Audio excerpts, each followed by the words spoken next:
வணக்கம் நண்பர்களே, welcome to முகில் சமையல்.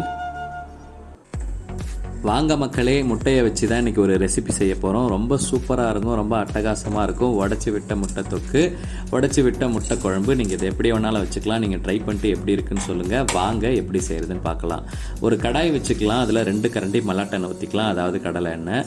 கொஞ்சமாக கடுகு போட்டுக்கலாம். கடுகு பொரிஞ்சதுக்கப்புறம் ஜீரகம் போட்டுக்கலாம். ஜீரகம் பொரிஞ்சதுக்கப்புறம் ஒரு வெங்காயம் பொடியாக நறுக்கி வச்சுருக்கேன், அதையும் சேர்த்து வதக்கி விட்டுக்கலாம்.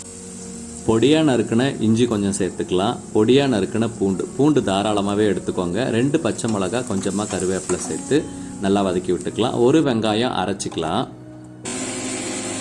அரைச்ச வெங்காய பேஸ்ட்டை இப்போது இந்த வெங்காயத்தில் சேர்த்துக்கலாம். சேர்த்து நல்லா பச்சை வாசனை போகிற அளவுக்கு நல்லா வதக்கி விட்டுக்கலாம்.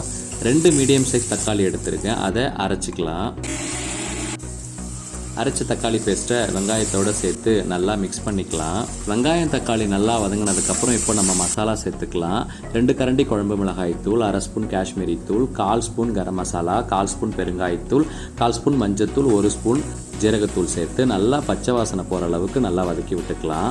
இப்போது தேவையான அளவு தண்ணி ஊற்றிக்கலாம். தண்ணி ஊற்றி நல்லா கலந்து விட்டுட்டு தேவையான அளவு உப்பு சேர்த்துக்கலாம். சேர்த்து நல்லா கலந்து விட்டுட்டு மூடி போட்டு ஒரு 5 நிமிஷம் நல்லா கொதிக்க விடலாம்.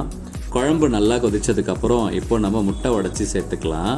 ஒரு முட்டையாக எடுத்து உடச்சி மஞ்சக்கரு உடையாமல் அப்படியே சேர்த்துக்கலாம். சேர்த்ததுக்கப்புறம் இப்போ குழம்பு கிளறி விடக்கூடாது. மூடி போட்டு ஒரு 5 நிமிஷம் மீடியம் ஃப்ளேமில் முட்டை வேக வைக்கலாம்.